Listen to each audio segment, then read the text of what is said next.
We pay respect to Coast Salish elders, past and present, and extend that respect to their descendants and all Indigenous peoples. To acknowledge this land is to recognize the history of physical and cultural genocide and settler colonialism, which continues to displace Indigenous people today. It is to also recognize these lands, waters, and their significance for the resilient and wise peoples who continue to thrive in this region, despite the consequences of displacement and broken treaties. Those who hold settler privilege in this city must work towards supporting the Coast Salish people and all Indigenous peoples, using the various forms of wealth and privilege they reap due to it. My name is Vanessa Murdoch. I'm the Executive Director of the Seattle Planning Commission. I use she, her pronouns. I will be facilitating today's meeting as our chair is on vacation. We will get to a round of introductions after some initial announcements. I want to welcome everybody, the commissioner in the room, the commissioners on the call, members of the public, and of course our staff. We are happy to make all commission meetings open to the public. Please note the Planning Commission does not hold public hearings since the commission is an advisory body. We provide recommendations to elected leaders that in turn make the actual decisions. We encourage individuals and organizations to provide their comments appropriately to elected officials.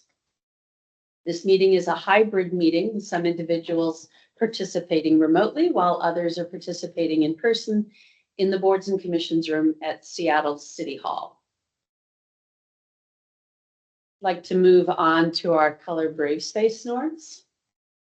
And I'd like to invite a commissioner to choose and briefly speak to one of our color brave space norms they feel have particular relevance to today's agenda.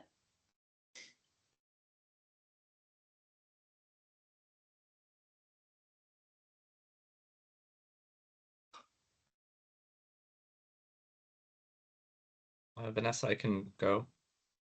Thanks, Nick. So I would pick the practice examining racially biased systems.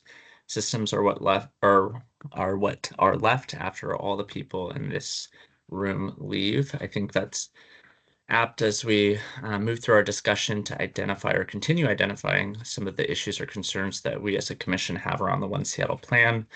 As we know, a lot of planning has past and current practices that lead to some of the racial inequities that we see in our city. So I'm making sure that we kind of hold those at the forefront as we have our conversations and set out some of those issues and concerns as we are looking ahead for the next 20 years for this planning horizon that the comp plan's addressing.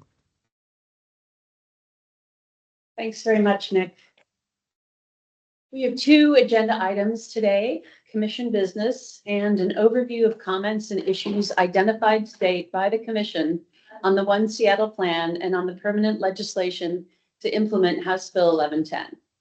Both pieces of legislation are currently being considered by the City Council. With that, I'd like to move on to approving the June 11th, 2025 minutes. I'd like to ask for a motion to approve the minutes. Zio motions? Zio motions. Can I have a second? Matt seconds. Oh, both Two Matts. Matts. A double Matt. I'd like to call for a vote. All in favor? Aye. Aye. All opposed? Any abstentions? With that, the June 11th minutes of the Seattle Planning Commission are approved. Thank you. Want to note our upcoming commission meetings. Next Thursday's Land Use and Transportation Committee will be held from 7:30 to 9 a.m. online via the Teams platform. And our next full commission meeting is scheduled for Thursday, July 24th from 7:30 to 9 a.m. That meeting will be a hybrid meeting, as today's is, with some individuals participating remotely while others participate in person in the Boards and Commissions room at Seattle's City Hall. Got a few announcements, then we'll move to introductions. As I've said this many times, this is a hybrid meeting. And in terms of the format of the meeting, during the meeting, there will be opportunities for questions and comments from commissioners. We will be using the chat function of MS Teams for all commissioners to join the discussion queue, including those joining the meeting in person. I'd like to remind commissioners that the chat function is not for substantive discussion, but rather to be recognized to speak, as members of the public who are calling in do not have access to the chat. We are welcoming two new commissioners today, Rebecca Brun and Julia Janin Shields. I'd like to suggest we now all introduce ourselves, leaving Rebecca and Julia at the end of the round of introductions, so they have a sense of their fellow commissioners and staff. I'll start us off, even though I already introduced myself, Vanessa Murdoch. I use she, her pronouns, and I'm the executive director of the Planning Commission. Theo Alvarez, she, they pronouns. I live in White Center Highland Park, and I work as a designer for an architecture firm downtown. I'll pass it to Matt Malloy. Matt Malloy, he, him pronouns. I'm the Get Engaged Commissioner on the Planning Commission. So still a full appointee, but through a separate means. And I work at a restaurant and as well as substitute teach. And I live in Green Lake. Oh, and I'll pass it to Matt Hutchins. Hey everyone, I'm Matt Hutchins. I'm an architect. I live in West Seattle. Let's see, I will pass it over to Rose.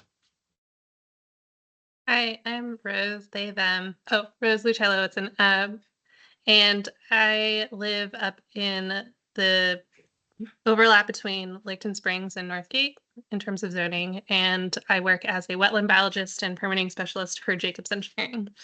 I'll pass to Monica.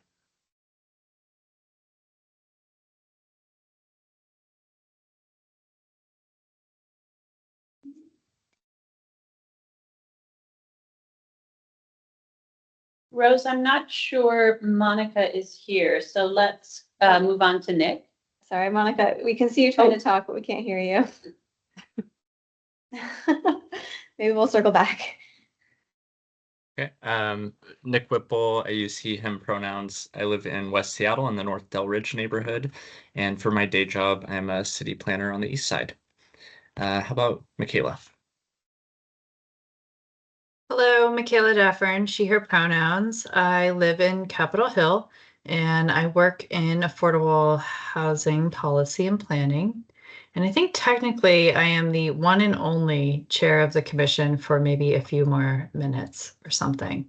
And my vacation plans changed. So my vacation is now a staycation. So I decided to call in today.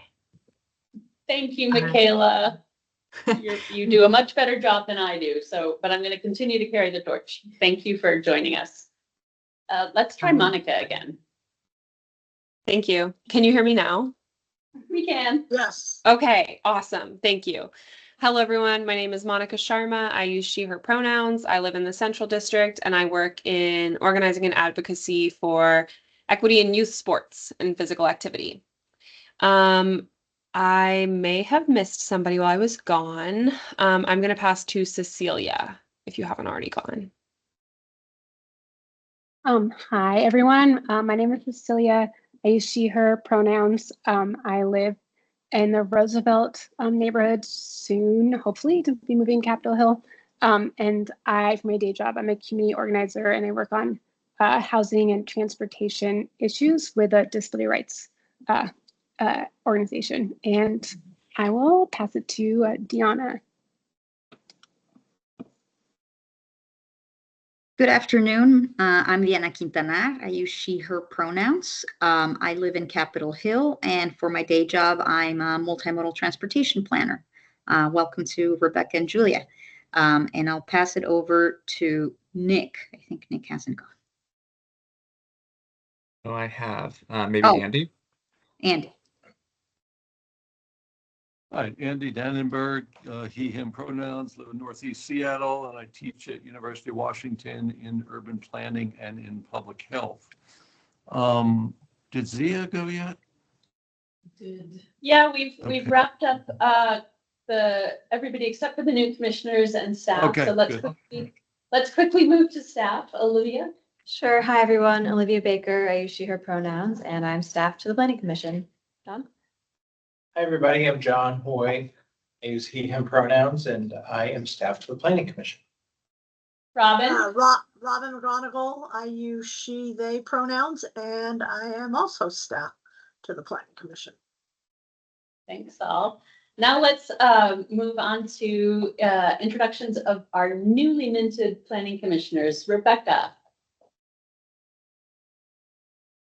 Hi, everyone. I'm Rebecca Brune, she, her pronouns. I'm super happy to be here. Very exciting time for me. I live in Crown Hill, and my day job is at Sound Transit, where I'm the senior project manager for transit-oriented development.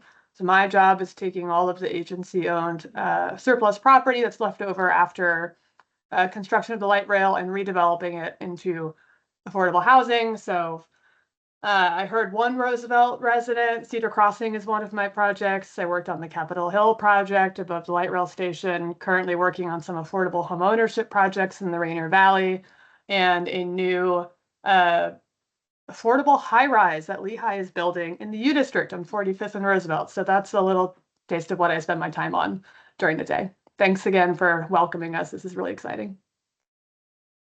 Thanks, Rebecca. Welcome. Julia. Hi, y'all. I'll echo Rebecca's sentiments. Excited to be here. Julia Gin and Shields, she, her. I live in Ballard, and I'm a community planner focused on equity and engagement for King County Regional Planning and with PSRC.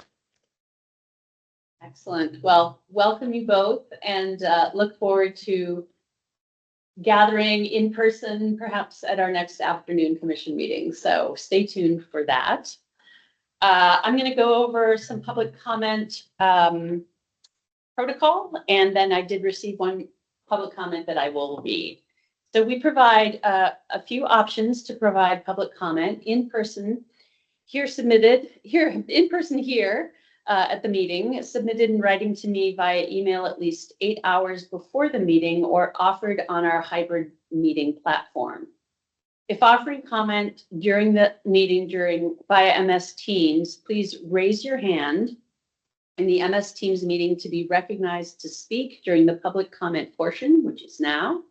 If dialing in by phone to the meeting, please email me, Vanessa, vanessa.murdock, MURDOCK, @seattle.gov, and indicate your name and the phone number you're calling from so you may be recognized to speak. The commission provides time for public comment at all meetings. And just a reminder that we don't hold public hearings, as we are an advisory body. We make recommendations to elected officials who in turn make the actual decisions. Individuals making comments to the Planning Commission are advised to share those recommendations, those comments, with the mayor and city council as they make the final decisions. I am going to read one comment, and then I will invite a member of the public to provide comment if they so choose. And then I will check my email to see if anybody calling in has public comment. The public comment I'm about to read, I am not going to be able to get through in 2 minutes. So I'm going to read as far as I can, and then I will email the commission the comments, and the comments will appear in their entirety at the minutes of this meeting. Contest: 2 morning rush hour commuters riding public transit from North 130th Street heading south to downtown Seattle. Both riders depart at the same time. Rider E departs Bitter Lake on Aurora Avenue on Bus Rapid Transit, E-Line, Major Transit. Rider L departs Pinehurst Station on Link Light Rail, Major Transit. Question 1, which rider arrives in downtown first? Question 2, how many other riders arrive in downtown with rider E and with rider L? Question 3, which major transit route is more desirable, effective, and has the higher capacity? Context: North Seattle is divided by the I-5 corridor into the northwest side and the northeast side. According to the One Seattle plan, new housing developments with 0 on-site parking requirements will be allowed within a half mile from the BRT E-Line, which is on the west side of E5, but none will be allowed east of I-5 since no major transit route exists or is planned there. Also, the One Seattle plan states that housing developments with zero on-site parking may have more housing, may be less expensive, and may be more affordable. Change. A new bus route 77 is planned for North Seattle. See the attached image, which I can't show you right now, but I will in the minutes and when I send this along. This route's shape has two segments. The route's top segment is west to east from Bitter Lake at Highway 99, crossing I-5 at North 130th Street with a stop at the new Pinehurst station, and continues east to Lake City at Highway 522. The route's right segment is north to south from Lake City to the Roosevelt station and the University District station. Both sides of I-5 have parallel state highways, 99 on the west side and 522 on the east side. Both highways 99 and 522 have established commercial zoning and development, which can efficiently serve increased nearby housing density. Transit commuters will likely desire faster transit routes to their destinations, lower housing costs, and no personal vehicle expenses. Northwest Seattle and Northeast Seattle are very similar geographically and developmentally. I'm afraid I'm over by 20 seconds, so I'm going to send this to all the planning commissioners. And again, please be looking for these comments in their entirety at the minutes of this meeting, which will be approved at our next meeting in 2 weeks. Do you care to offer public comment? No comment. Okay, thank you. For the record, I was inviting a member of the public who's joined us to offer public comment, and they declined to offer. I'm checking my email and I see no emails, so indicating a desire for public comment. So with that, I will close our public comment period. Next is our commission business. And the only item we have on that business is to vote on our leadership. So as a reminder to those, or maybe new news to those listening in, the Planning Commission has two co-chairs. Michaela Daffern is our right now existing co-chair. We have two co-chairs of our Housing and Neighborhoods Committee, which currently are Matt Hutchins and Nick Whipple. And then we have two co-chairs of our Land Use and Transportation Committee, and those are Monica Schwarma and Caleb Tuolde. The commission leadership is voted on by the commission. I ask commissioners to send me their nominations for each of those 6 positions, and then I contact the top nominees and put together a leadership slate for the consideration of the commission. Before reading that slate, I would just like to thank this past year's leadership, both on the commission level as well as the committee level. Thank you for your leadership. And the slate that I present to you all for a vote right now are Matt Hutchins and Zio Alvarez as co-chairs of the commission, Dylan Glasecki and Nick Whipple as co-chairs of the Housing and Neighborhoods Committee, and Monica Sharma as a co-chair of the Land Use and Transportation Committee, with her second co-chair to be determined. So with that, I would like to ask for a motion to approve the slate. So moved. This is Michaela. Thank you, Michaela. A second? Matt Rose Malloy seconds. seconds. Is that Rose? It can be Go Matt ahead, in the Rose. record. Okay. All right, thank you. Any comments or questions or modifications to the slate? When will we determine the other co-chair for the second committee? Hopefully at our next meeting. With people being on vacation and whatnot, I haven't heard back from the second nominee. So stay tuned for that. All right, if there are no other comments, I am going to call for a vote. All in favor, please say aye. Aye. Aye. Aye. Aye.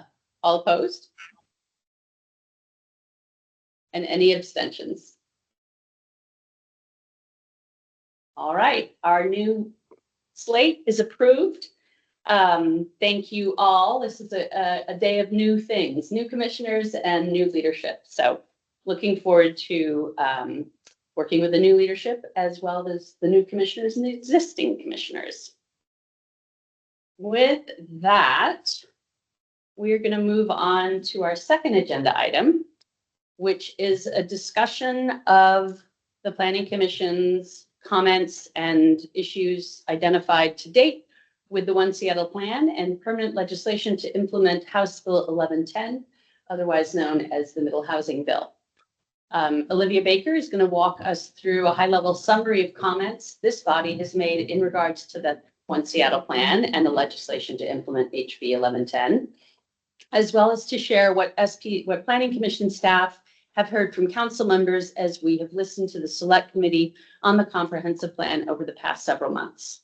Over the next month and a half, the Commission will continue to hone your comments on these two pieces of legislation and prepare and approve comments in early September to inform the Council's final deliberations, which will occur mid to late September. We have an hour for this topic. With that, I'll turn it over to Olivia. Great, thanks, Vanessa. And apologies, you're going to hear a lot from staff today. So I'll try to get through this as quickly as possible so we can get to discussion, so you all have a chance to talk. So as Vanessa mentioned, both these pieces of legislation are in council's hands now, and they plan to vote on both the comprehensive plan, which includes the elements, all the textual pieces that we looked at quite a while ago, because it's been out there for a while now, as well as the future land use map, which would essentially solidify the growth strategy, the boundaries for the different centers and corridors, as well as the permanent legislation to implement middle housing in neighborhood residential zones. And so the goal of the discussion today, we're preparing to write a comment letter to council ahead of the last public hearing before the vote, and trying to hopefully, bring everyone here up to speed on the commission's messaging so far, so we can be consistent in our messaging, as well as learning from how our points have landed or how your points have landed previously, and poise the commission to be ready to respond to council amendments that may come out. So I'm going to go over the timeline that we're looking at, and then recap the commission's points so far on the plan, and recap council's discussion to date before we move into discussion. And then we're going to talk about, which points you all would like to emphasize in this essentially final stretch on these pieces of legislation, if there's any points you want to repackage or maybe new points to raise. So that's where we're headed. Looking at the timeline, I know there's a lot of dates on here, but these are all of the meetings that the commission has between today and the middle to end of September when council votes on this legislation. It looks like a lot, but it includes all of the committee meetings. And when we add a few key dates in green for the council, you see that our timeline to write the letter is actually quite a bit shorter. So we don't expect to hear any more information from council about their deliberations until the beginning of August. At the August 4th meeting, the council will discuss their initial package of amendments on both of these pieces of legislation. And we won't see it likely until that meeting or maybe the Friday before. And then at the last executive committee meeting, leadership discussed trying to vote on the letter by around September 4th, the September Housing and Neighborhoods Committee meeting, with the goal being to have the letter out publicly about a week in advance of the final public hearing, so that there's a chance to influence public discussion on these pieces of legislation before council votes at the end of September. So with those two dates in mind, we really only have the month of August to craft and approve the letter, which is why we wanted to have the discussion today to kind of prep everyone for to get as ready as we can essentially for the letter before we see those council amendments, and kind of get the framing of the letter together before we also then react to potential council amendments. And I'll also just note on here, and maybe Vanessa can say a bit more about it, on the August 14th full commission meeting, which is sort of smack in the middle of that process, there's been a discussion about having a commission tour of a neighborhood center. And so that meeting would be taken up with that. So essentially we would only have one other full commission meeting to discuss the letter before approving it at the September 4th Housing and Neighborhoods Committee. Did you want to talk a bit more about that, Vanessa? Certainly, we are We are doing our best to adjust to this timeline as it evolves. For those of you who are following the select committee, you might note that tomorrow's select committee of the city council on the comprehensive plan has been canceled. So the council actually only has a handful of meetings left before they take a vote on these pieces of legislation. We have not yet confirmed if we're going to have a tour of neighborhood center at the August 14th meeting. We may end up needing to spend that meeting crafting your letter that will be approved at the September 4th Housing and Neighborhoods Committee meeting. Something else I'll note that we just learned earlier this afternoon is that the comp plan amendments, any amendments that are proposed to the comp plan legislation or the implementation of HB 1110 will be available on August 1st and discussed at the August 4th select committee on the comprehensive plan. Thanks, Vanessa. Any questions about the timeline?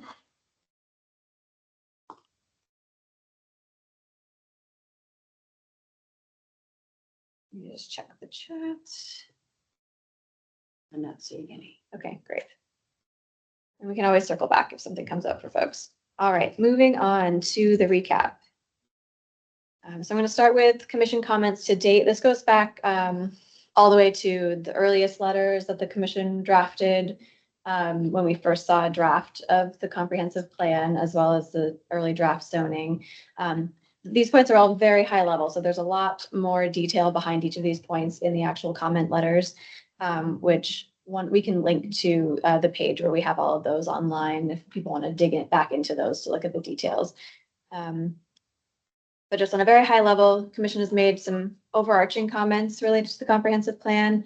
One of the main points the commission has supported is that the commission supports abundant housing across the city to achieve greater housing choice and affordability for more households in more neighborhoods.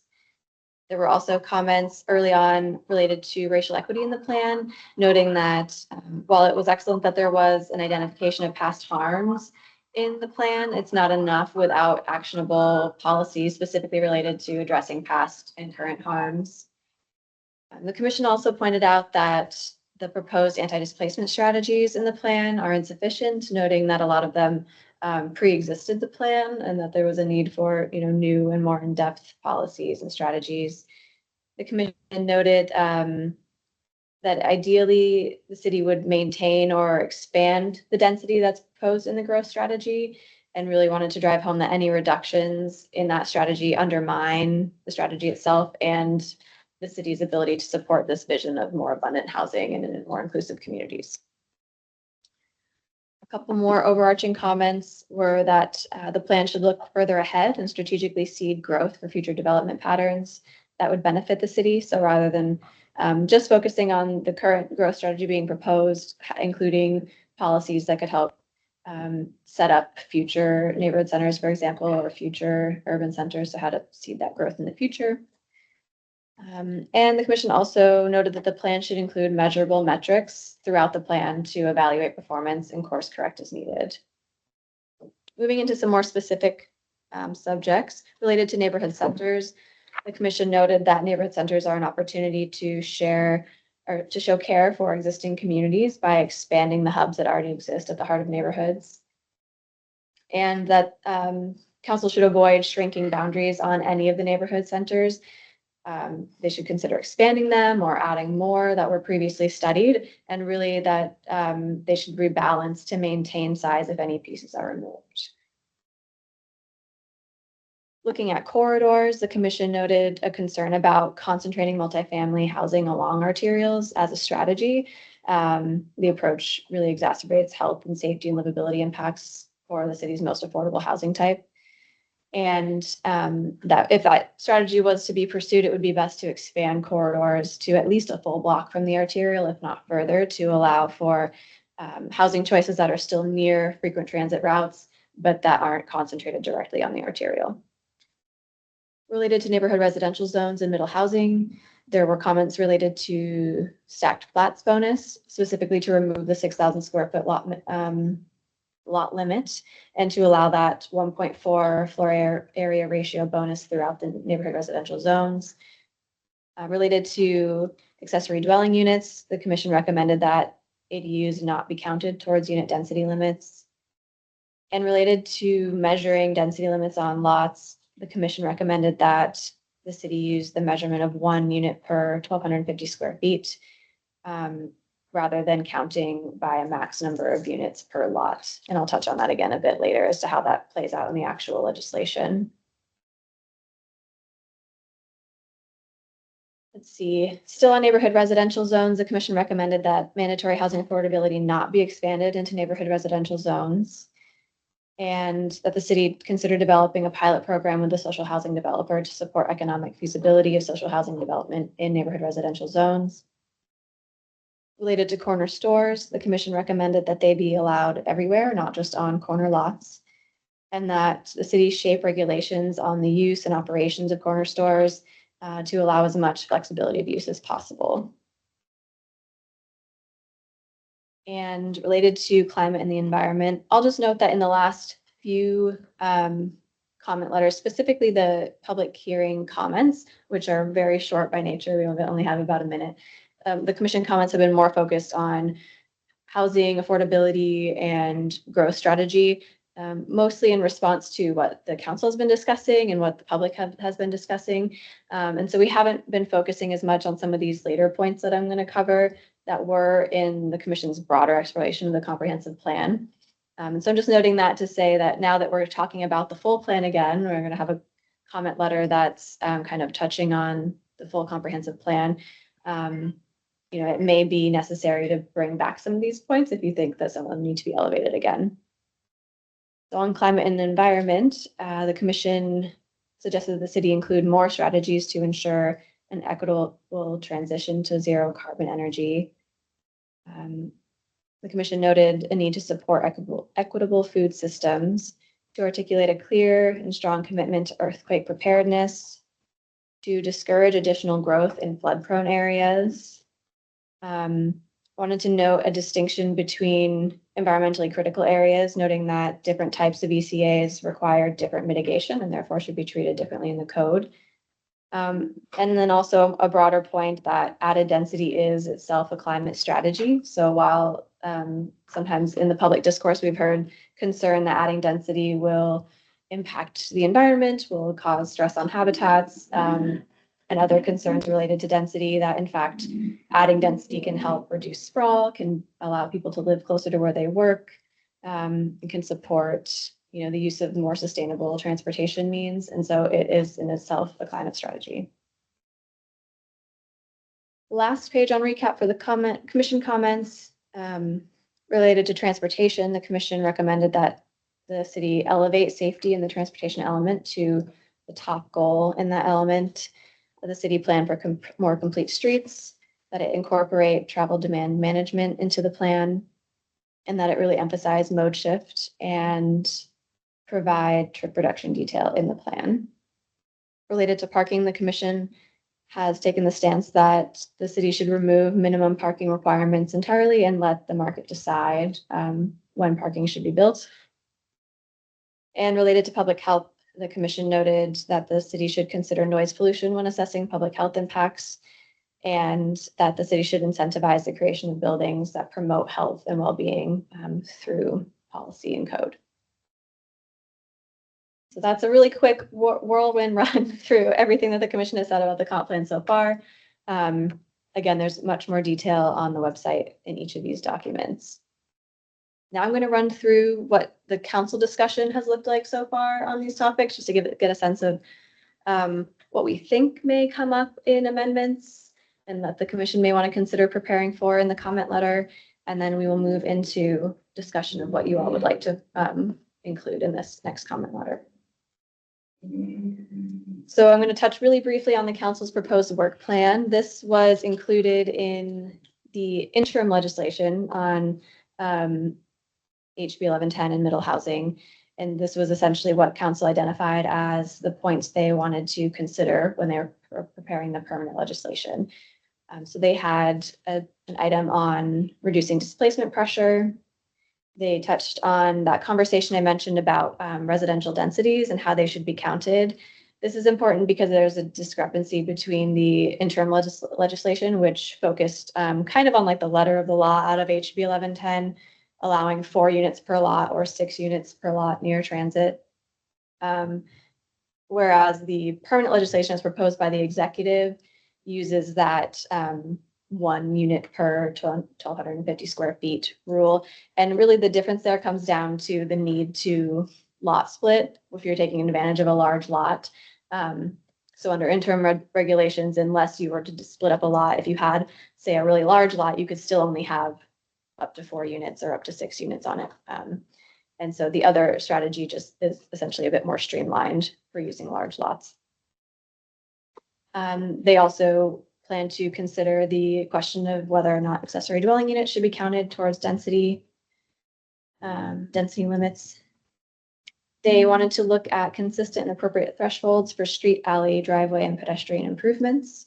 They wanted to do some clarifying around critical steep slope areas. There was some questions about adjusting setbacks and amenity areas in order to maximize the retention of existing trees during development.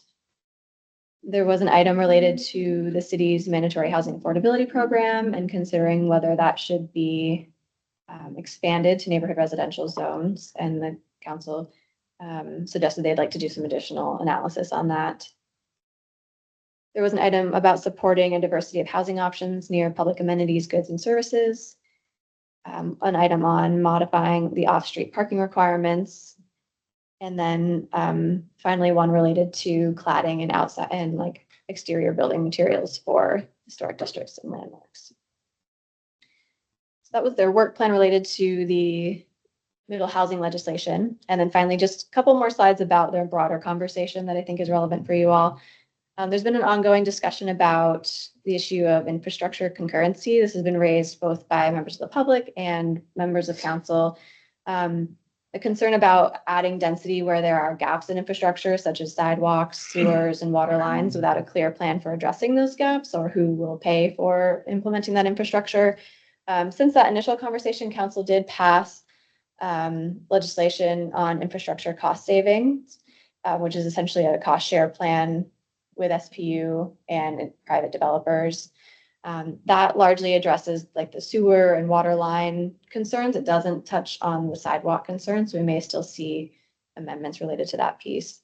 And also related to infrastructure, members of the public have noted a lack of consistent transit service as a reason to not designate their neighborhoods as a neighborhood center. And central staff in their issue identification noted that there are some neighborhood centers that are targeted for frequent transit service in the future, but don't have it now, such as Magnolia and Madison Park.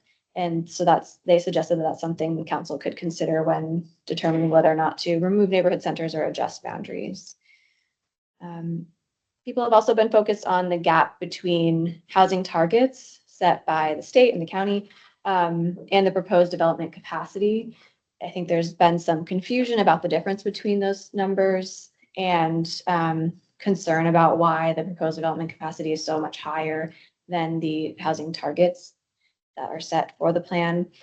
And council central staff noted during issue identification that there is an opportunity for council to adjust location and amount of growth in different centers due to this gap. Okay, last slide here, I promise. There's also a couple council members that have asked questions related to the limits of changing the shape and size of proposed neighborhood centers without interfering with the boundaries of SEPA review. So it's possible that they're considering how to shift the boundaries of neighborhood centers proposed in their districts, and we may see some amendments related to that. The council member also noted a potential amendment related to alley setbacks to ensure proper room for emergency services and utilities. They noted concern that in some areas there was the allowance for no setbacks where there are alleys. And then finally, a council member noted support for allowing corner stores on all lots, which is something this group has discussed. And so if they get additional council member support, there may be an amendment on that. Okay, that was a lot of talking from me. Thanks for bearing with me there. I have some discussion questions for you all to consider, but we can also move back through any of the slides if there are questions. But really what we're trying to get at today is, what past points do you want to emphasize in this sort of final letter on these two pieces of legislation? Are there any new points to add or concepts to expand on as council makes their final deliberations on this? And are there points that you think the commission should repackage to be more impactful based on, how past points have landed? So with that, I'll pass it back to Vanessa to facilitate the discussion. Thank you, Olivia. And I'll just add that what we discussed today, obviously we don't know what the amendments that council members will put forward because we won't know that till August 1st. So the point of today was really just to put everybody on the same playing field, so to speak, in terms of what the commission has said in the past.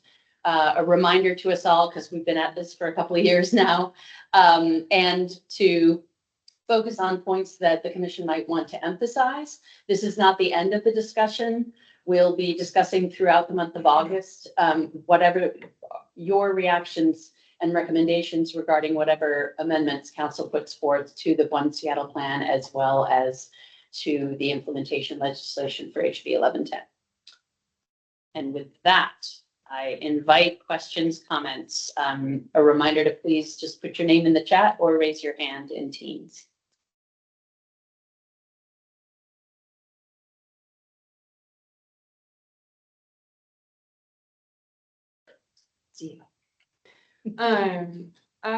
I think that on the neighborhoods, since we're expanding beyond the missing middle, like HB 1110 conversation, I think in the past few meetings, we've talked a bunch about, or it's felt like we've talked a bunch about the neighborhood center strategy and how if OPCD is changing boundaries on some of the established centers in the plan, thinking about how that can be seen as like a net, keeping that as like a net balance and either expanding other centers or adding new centers back on. And so I think that point in your sort of presentation, Olivia, about avoiding shrinking boundaries is one that would be good to hit home on really strongly as a group. And I think would be I think there's like public sentiment that is mirroring that right now. And so I think we'd be in support, or we would be a part of a chorus that's asking for something like that. And it would be a kind of a new angle on things that we've been talking about. So it would be a fresh conversation in some ways. Thank you.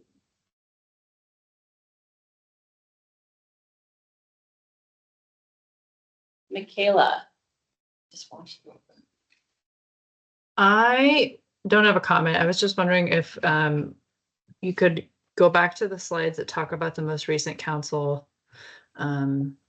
discussion. Thanks. This is the infrastructure concurrency. Yeah, between housing targets and proposed development capacity. Okay, and then the next slide, and then that's all for now. Thank you. Mm-hmm. Nick, go ahead. I did have a question about the gap between the capacity and the growth targets and what exactly the context of that conversation was. It seems like maybe or just speculating that if people are assuming the capacity number is so huge and way past our growth targets, they're maybe asking council to ratchet that back a bit. And is there some serious interest in that? And I guess central staff noting that's an opportunity to close the gap. I guess I just don't understand what that means. And I would have some concern that's really running counter to what we're saying. And noting too that the capacity, of course, is just the zoning potential, but all those other kind of feasibility factors still come into play. And so making sure there's a strong narrative around that. I think it's also even stated with at that previous slide where it talked about the concurrency and that's a feasibility challenge or constraint in and of itself. So yeah, curious if we had more information about some of the discussion around that. And then the other piece, happy to hear they're interested in taking up whether ADUs should be counted towards unit density or not, since the commission position on that is they should not count towards unit density. And I know at the last kind of staff interaction that we had with OPCD, I had asked that question about it, and at least the response from staff, they were noting some of that the FAR was the limiting factor there, which that's not very satisfying to me. We can actually just exempt ADUs from even counting towards FAR, and those could just be now allowed, not counting towards unit density, and also not being chargeable in terms of FAR. So if we had a chance to help solve that as council's looking at that issue more closely, then maybe there's some refinement that we could add to it, not only exempt it from the unit density, but exempt it from the FAR as well, as just an idea. Thank you, Nick. I can speak a little bit to the select committee meeting when there was a lot of confusion and disinformation being shared about what is development capacity versus what is zoned capacity versus what is feasible versus what is the target per GMA. And I felt like I think there is an opportunity, if there's desire on the part of the commission, for a portion of the letter either to very clearly state in prose or in a graphic what the difference between all of those is, because I don't think that was grammatically correct. What I heard from council members is that they were hearing from their constituency confusion around these different numbers, and perhaps we're not in a position to give a very clear answer back to their constituency. So they were repeating what their constituents had said to them to try and get to an answer. And within the context of the meeting, I don't feel like there was the opportunity to clearly describe the differences, but our letter could be that opportunity.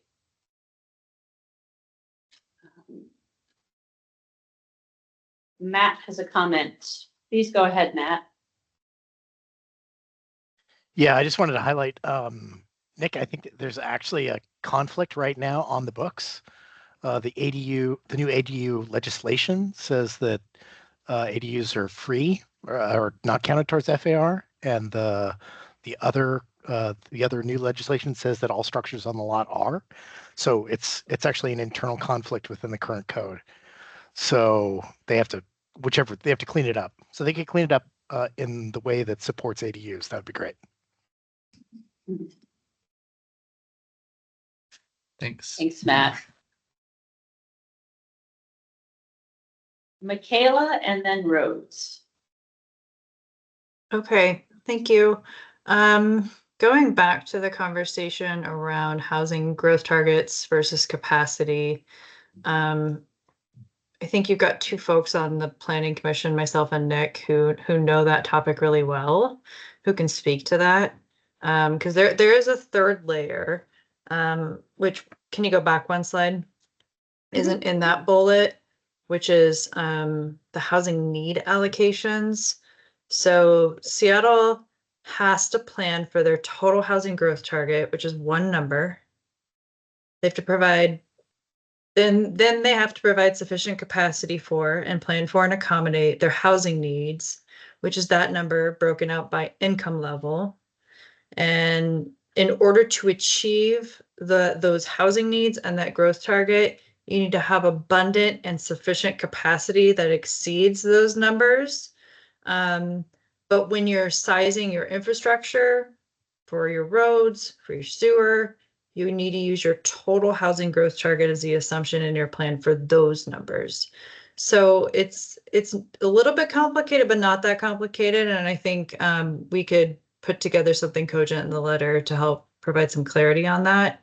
And OPCD made the decision a long time ago that they needed abundant capacity that exceeded their housing growth targets in order to meet their housing needs at all income levels. And then on the comment, or on the other slide, around, I probably have a similar question to maybe what the council members were asking around SEPA and expansion or changes to neighborhood center boundaries, or adding in new neighborhood centers. Did you get any clarity did they get any clarity during that conversation as to whether or not you could add new neighborhood centers at this point without having to go back and do some sort of additional SEPA analysis? I believe the response from central staff to this question was that they didn't see an immediate issue with changing the boundaries and shape and size.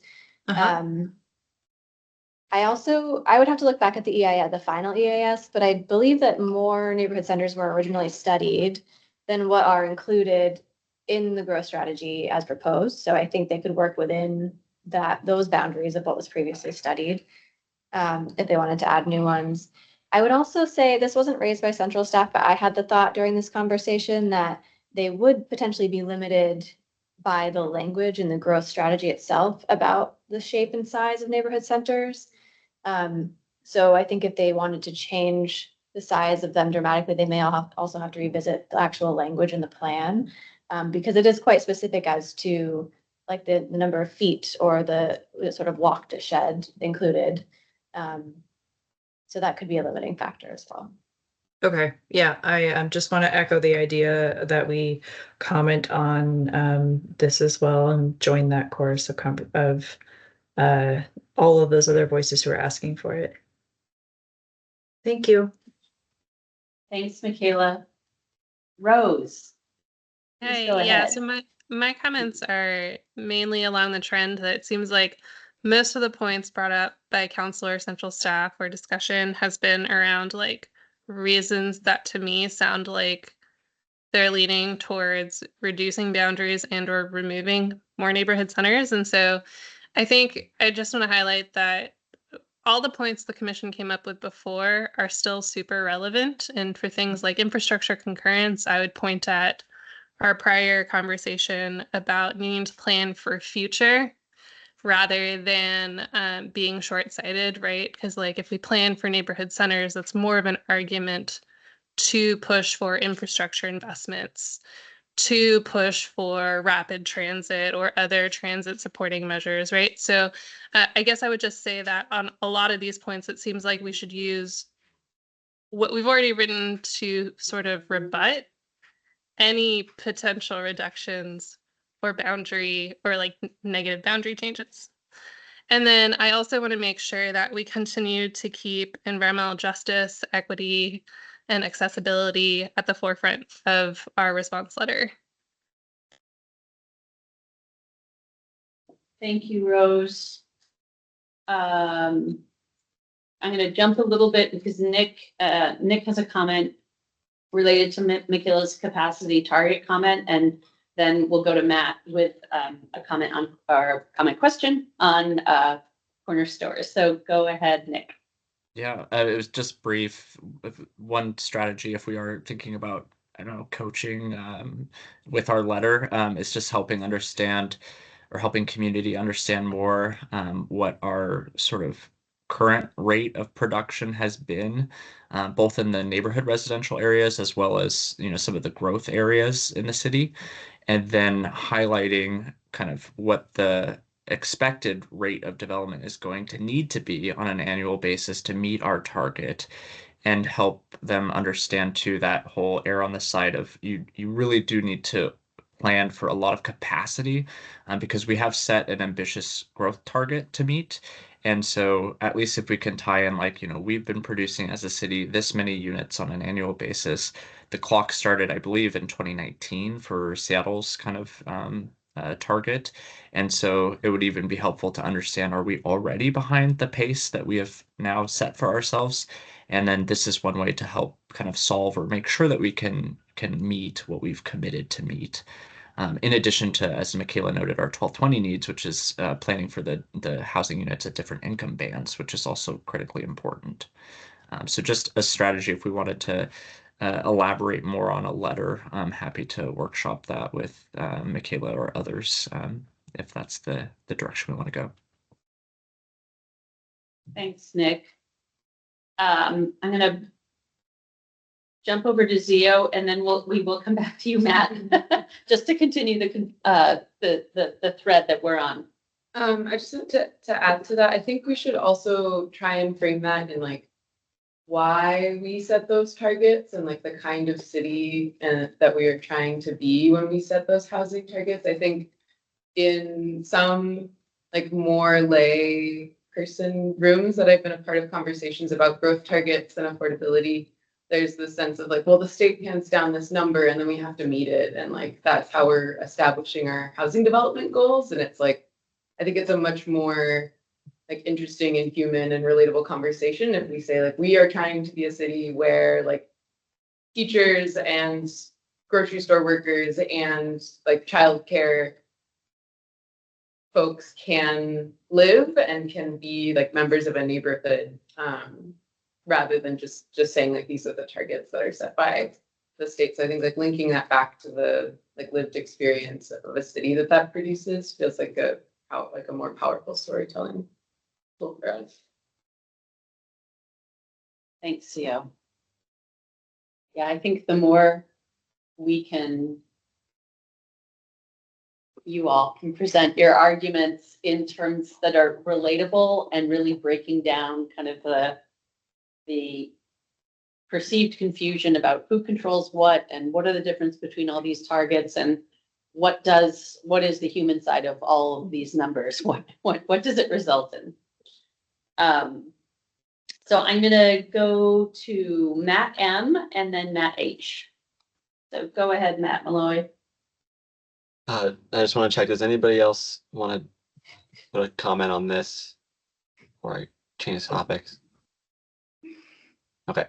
Well, I was reading, so had a question about corner stores. I was reading through the document of our list of comments, the Word document. And I know that's a draft.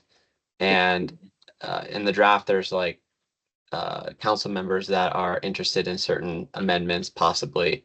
And I saw that it said that Councilmember Solomon was interested in supporting corner stores everywhere. I hadn't heard that, so I was hoping to get filled in on that aspect, as well as when we spoke with OPCD, I believe they said that like the bill on corner stores had already been written. So is that going through on like a separate process, or maybe just some clarification on that statement, because maybe I'm confused. Sure. So the note about council's comments really was just in a meeting. There was sort of a one-off statement about Councilmember Solomon noted he was interested in studying having corner stores available everywhere rather than just on corner lots. So that was not much more to that. We don't have much more insight on what that could look like, but that was just stated in one of the select committee on the comprehensive plan meetings. As far as the legislation, perhaps what OPCD staff was referring to is that so corner stores, I don't believe were included in the interim legislation at all. They are included in the permanent legislation as proposed by the executive, and that's what council is deliberating on now. So the provisions we've seen so far, I'd have to pull it up to look at the specifics, but it allowed them on corner lots and lots with alleys, which essentially is a different type of corner lot, I think, the way it was described to us. And, there were some provisions that we looked at specific to the types of uses. They kind of redefined the specific uses that they would allow. But that is all essentially up for grabs if council wants to make adjustments in this round of the legislation. So they could make an amendment to change those regulations now. Does that help? Yeah, that helps. Thank you for that clarification. And was Councilmember Solomon suggesting a study or suggesting interest, I guess? I think he voiced, I'd have to go back to see his exact wording, but I think he just said he would support allowing corner stores on all lots, not just corner lots. Okay, thank you for that clarification. Yeah, and I'll just add, it was not a proposal. It wasn't a formal proposal he had to his colleagues. It was more, as they're talking about corner stores, it was sort of like, Mhm. sounds like a good idea. We should let them everywhere. So I don't think it was it was not a particularly, it was not a proposal. It was more, I could get behind that if somebody else wants to propose it. Great, thank you. Matt Hutchins, one Matt to another. Yeah. Let's see.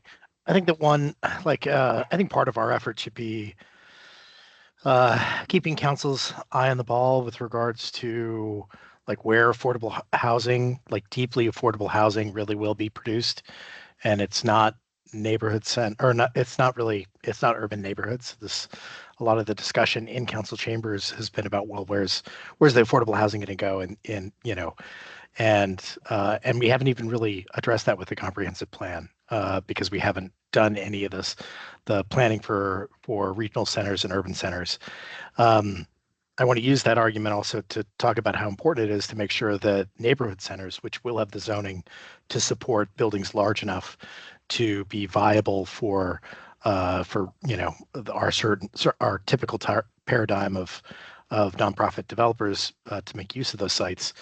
How important it is to make those as large and as flexible, those areas as large and flexible, to induce more deeper affordable housing in those areas. I think the other thing that maybe is that there's a lot of comment about like what's going to happen with HB 1110 and neighborhood centers, or and the neighborhood residential, but the projections are pretty meager as to how much housing is really going to be produced over the 20-year period. It's somewhere around 24,000 new homes. So that is, 1,000 or 1,200 per year is their sort of projection, and there's 100,000 lots in neighborhood centers, in neighborhood residential. So we're really talking about all these changes not meaning a whole lot of change for neighborhood residential zones.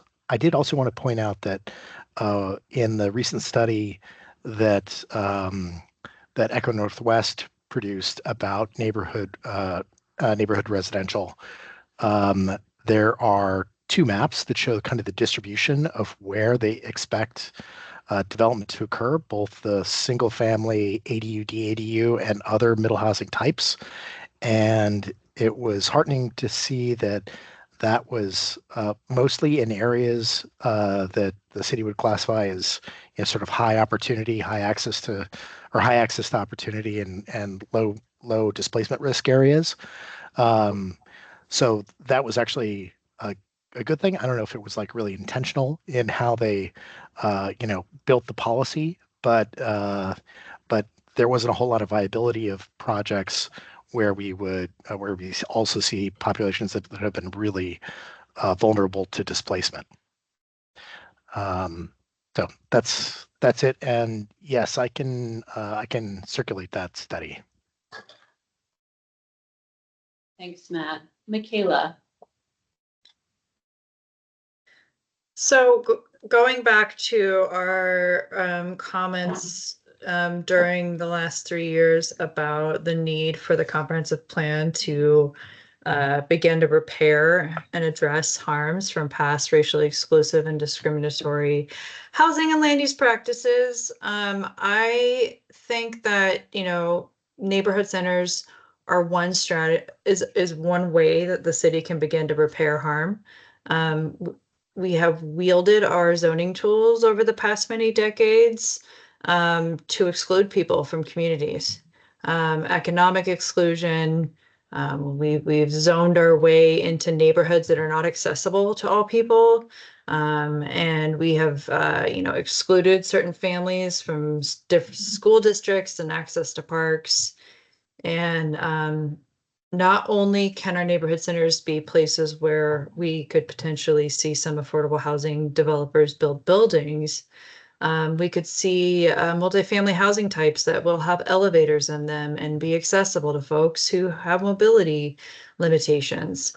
And so I'm just kind of trying to think through the lens here of all the great reasons why our neighborhood centers should be more abundant, because they are places of inclusion in a city that has been highly exclusive. Anyway, Matt, thank you for sparking that idea. Yeah.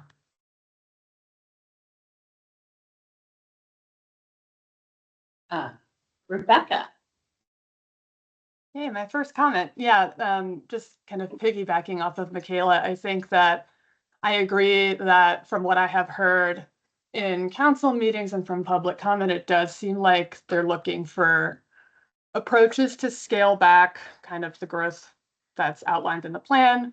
I think it's important that the commission kind of stand firm against that, but also maybe in a way that could frame it as, you know, without going too deep into the weeds for the public, but I don't know if people really understand how constrained development actually is and how hard it is to get done.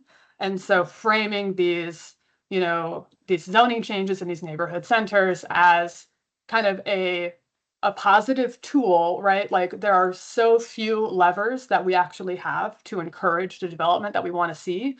There's so few entry points for community-driven development, community-based organizations, small developers, nonprofit and for-profit, that are trying to do, you know, development projects. It's so expensive, it's so difficult and constrained, and this is one of the very few levers that the city has to actually push on to allow the kind of development that actually a lot of folks in the city would like to see, right? And we have to be able to, you know, use the very few powers that we have at our disposal to allow that to happen. So maybe there's a framing element there that's a little bit less technical that, you know, encourages folks to see it from a different angle. Excellent. Thank you, Rebecca.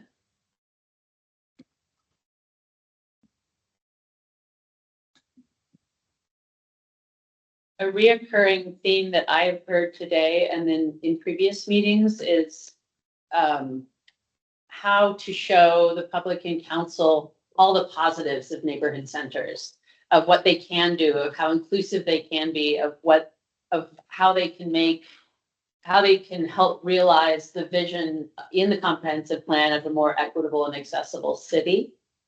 And then to balance that or support that with some of the nitty-gritty facts in plain language of how constrained development is and what all these different numbers mean and how all those different numbers that we've talked about, development capacity, zoning capacity, feasibility, how they relate to individuals, be they the grocery workers, the nurses, the firefighters, the childcare workers, the people that we want to see in all of our neighborhoods.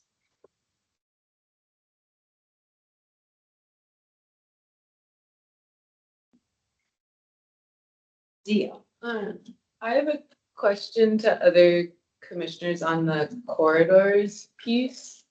And I relate it to the environmental justice conversation and also the sort of historic harms piece, which is, I think the commission in the past has come out pretty strongly against housing on extremely busy corridors, which tend to coincide with our high capacity transit corridors, not one-to-one, but many of them are.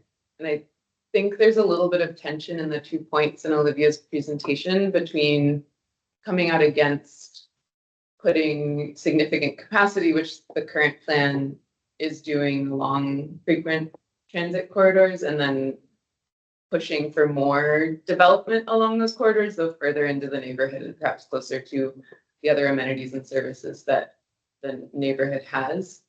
And I would love to hear if other folks have more thoughts on that tension and how we want to think about approaching it. Or if I'm misreading the tension that's there and if they're actually not that complicated. I think you're definitely picking up on the tension. I'm remembering when you all were drafting the letter, that, yeah, there was tension and trying to strike that balance. And Rose has a comment on that comment. Yeah, and this is sort of like in my memory, there was tension, but I think where we landed, and others can correct me, is we still wanted to push for development along corridors, just not immediately on, like, if you're imagining a right of way and the parcels and how they go out in the blocks, we were arguing that you shouldn't necessarily concentrate development on like the parcels immediately adjacent to busy rights of way, right? So my memory is we were still pushing for density. We were just saying like a little bit of nuance there, like make it be like a little bit apart from, I think that's where we landed, but maybe others can verify.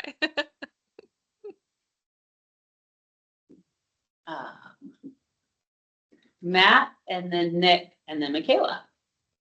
Yeah, Matt Page. yeah, Rose, that's exactly what I remember too. Is that, and for council, I think the point is make sure that the future land use map is drawn in such a way that it provides a wider swath. Maybe swath has a negative term, but for this, but a broader cross section of potential upzone on either side. It's not just a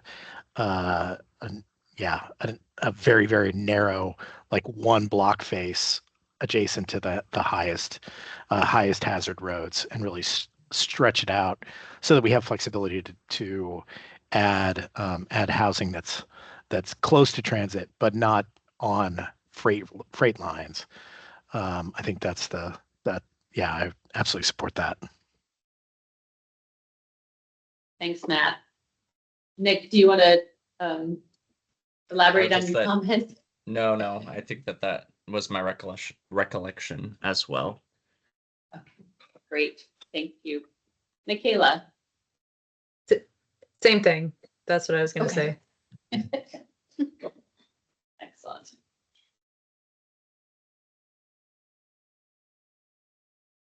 Any additional thoughts on areas we may not have touched upon already?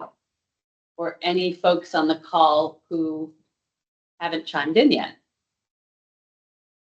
Could I just, I think maybe Zio is trying to get a conversation started.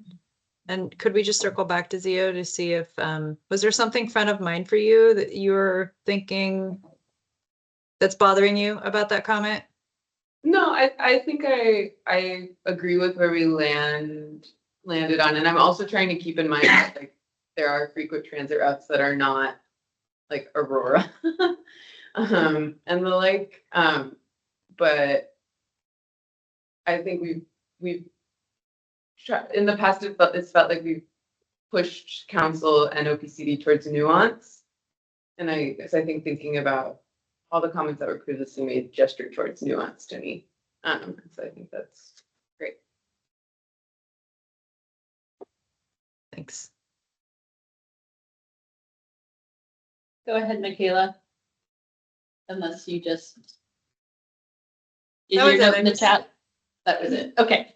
I had one other just on the siting of housing near some of these arterials, or kind of the more dangerous road conditions that are there, but also it was the noise and air pollution. And I know we also, in addition to saying like figure out a way where those don't happen right adjacent to those areas, there was also some interest in, I don't know, figuring out mitigation strategies or some ways that the building designs could be I don't know, filtering the air, or if there was a way to understand kind of more of the dispersion of some of the air impacts, and how you could overcome some of those potential impacts through building design or site design techniques. And that maybe gets to the nuance piece. And I'm just not sure where the city's at with analyzing some of those potential strategies. It doesn't feel like they're kind of being proactive per se, but it does seem like almost like a conditional piece for us where it's okay, so those are there. It seems like that's the decision, but what are the strategies that we could start to employ to help overcome some of the impacts that will happen with that decision, knowing that we're getting the housing, but it's coming at a cost, and that's the cost is public health and people's safety. So yeah, that was it for that. Thank you, Nick.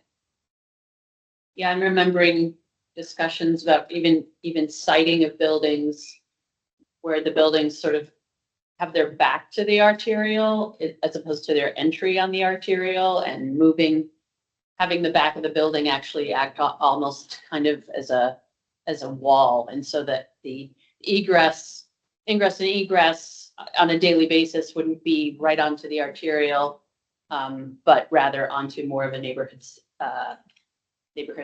scale street. Andy, go ahead.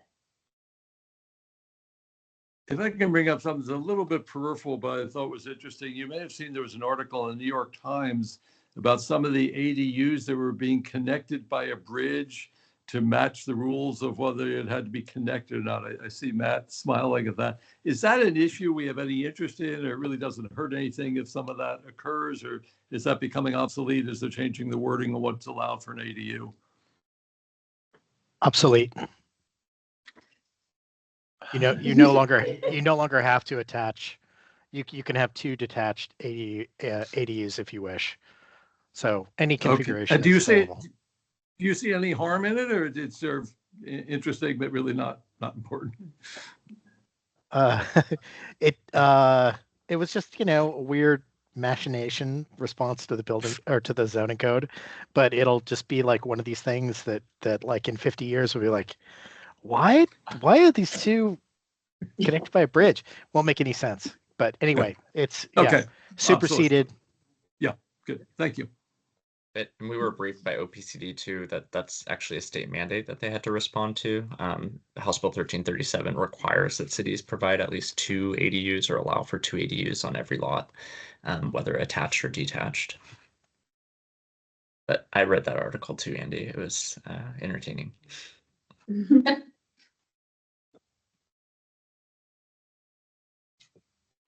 We've got about 10 minutes left, so I just want to again put the call out for any issues we haven't touched upon or want to revisit, or anybody on the call who hasn't chimed in yet.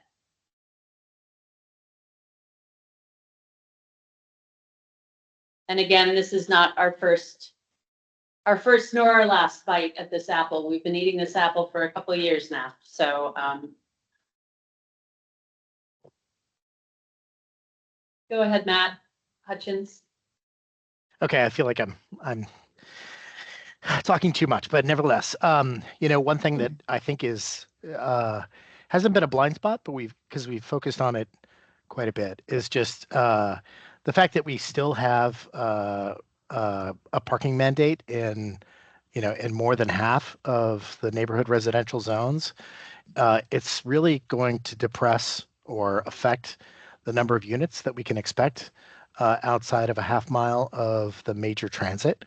And it didn't really dawn on me until I kind of like looked at what the map actually was. It's significant, and a lot of those neighborhoods don't have alleys, which means a lot of those neighborhoods, if they're to be redeveloped, are going to have driveways and auto courts and really a lot of pavement. And so I think it's worth. I mean, the fact that Bothell, 2 days ago, eliminated their parking mandate, and Bellingham has, and it's just like, I think we can use this opportunity to say, like, look, let's just get over the hump. This is going to have a negative impact, and it's progressive. We're way past, even needing to have this conversation. So I would like to make sure that we hit that a little heavier, even though it's kind of like, something we all know. I feel like it's kind of slipped through the cracks a little bit. So a little bit of a blind spot.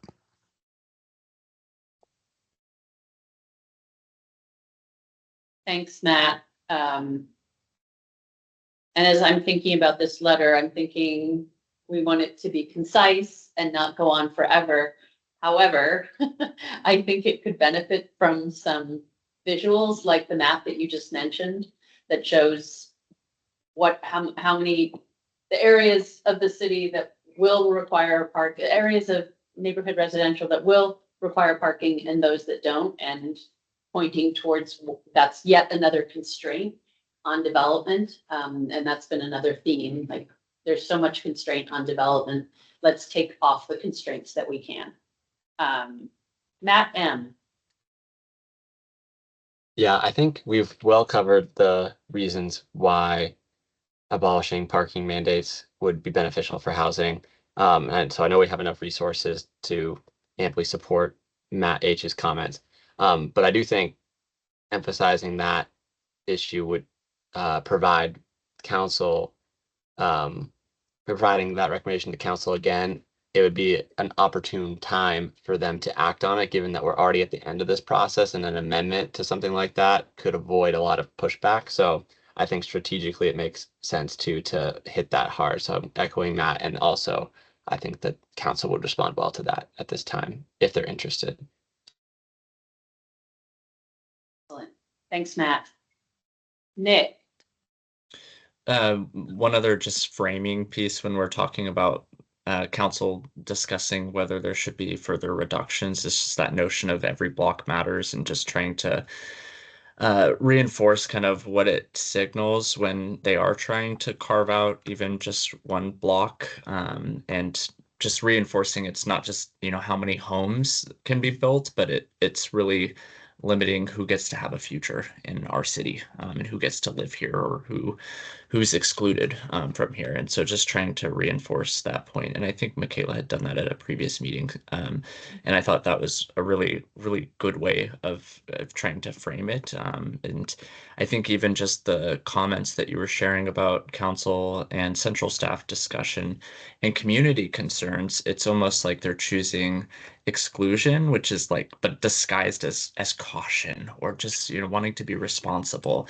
And I think we can't be so direct in that way, but I do think they let me in. Thanks. That we'll want to make sure we're looking at that. Thanks, Nick. Yep. Rebecca has a question. Yeah, it's a good segue actually, and this might be like a little existential, but forgive me, I'm new. I haven't been in the other conversations, but in this letter, I'm wondering, you know, is the idea to like how hard is the commission wanting to push here is the question. Like, is the intent behind the letter to really like kind of plant the flag even harder on this kind of values platform, I guess, or is it more of a negotiation trying to meet council and, you know, where they're at and do baby steps? Does that make sense? Like, I'm wondering where's the line there? And is it more of an overarching thing, or are we going into the specifics of it? I mean, I know that the other letter was quite specific, so just curious about that.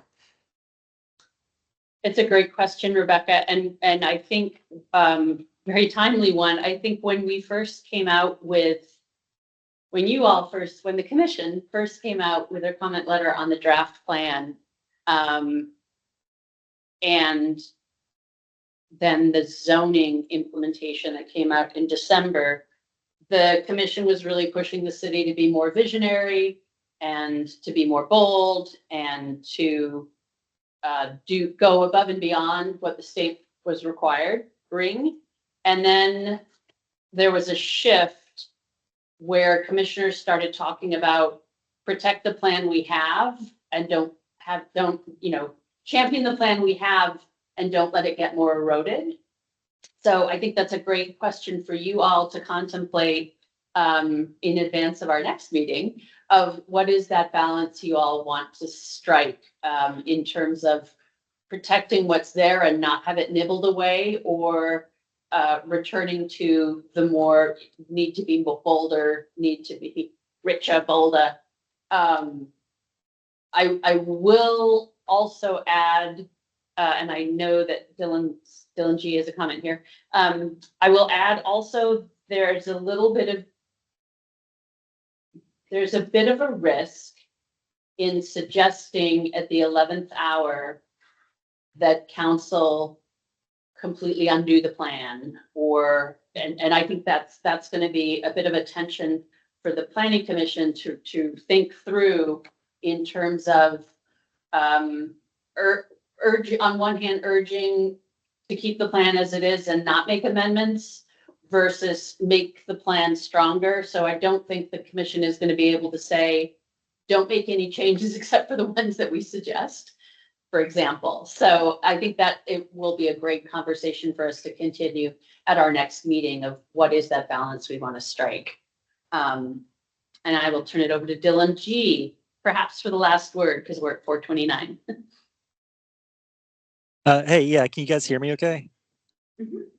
Yeah, and I joined a little bit late, so, but I don't know that this has come up. Please weigh in if it's already come up, but curious, regarding kind of the neighborhood centers, has there been any discussion about commercial displacement? That was a comment that we've made in the past, but I didn't see it in our comment summary that was just sent out by Olivia. I know that the focus on neighborhood centers is coming in 2026, but if we are commenting on neighborhood centers and their makeup, do we also want to include the previous comment that we made? And I'll read that out now, which was that the commission is concerned about the balance between the much needed growth near transit and services and the desire to prevent commercial and community displacement, which gets into talking about a single business acting as a third place in a neighborhood center and being an anchor for the entire neighborhood. And our previous comment recommended the city ensure there's adequate capacity on nearby parcels zoned for commercial use to allow these businesses that are displaced or in redevelopment to have a place to relocate. So the idea is basically making sure that our existing our neighborhood centers have space for these existing small businesses to grow a little bit and to move as their lots are redeveloped. I can give an example. 15th, there's a QFC up on 15th that closed years ago. There's a Rudy's, there's a barbershop there, there's a spa there, there's another corner store there. All those businesses had to move out. Two of them, the barbershop and the spa, were able to relocate to a recently developed mixed use building on the corner. The corner store never came back. The two of them were able to stay in 15th in that neighborhood because there was a recent redevelopment that added more retail space and provided an empty seat. And we haven't talked about that at all. And I know that really gets into the nuances of neighborhood centers, but it might be a good seed to plant now. And since we already have made that comment, I think it's worth including in our comment letter. And just wondering if that's been discussed yet or how other folks think about that. Thanks, Dylan. We are at time and I want to be mindful of people's time. Just to answer your question, we talked a lot about neighborhood centers, but we did not talk about the commercial displacement. So thank you for reminding us of that. And we'll add that to the notes from today's meeting and continue to refine. We're not going to, coming out of this meeting, staff will work on what we heard, sort of reflect that back to you, and then at the next meeting, continue to hone and hopefully resolve some of the tensions that were brought up in terms of our approach, what's the intent of the letter, who's our audience, and where we want to land. So thanks all. Thank you and welcome to our new commissioners. Michaela, thanks for joining on your staycation. And with that, we are adjourned and I look forward to seeing you all in the next week or so. Thanks all. Bye, everyone. Thanks, everyone.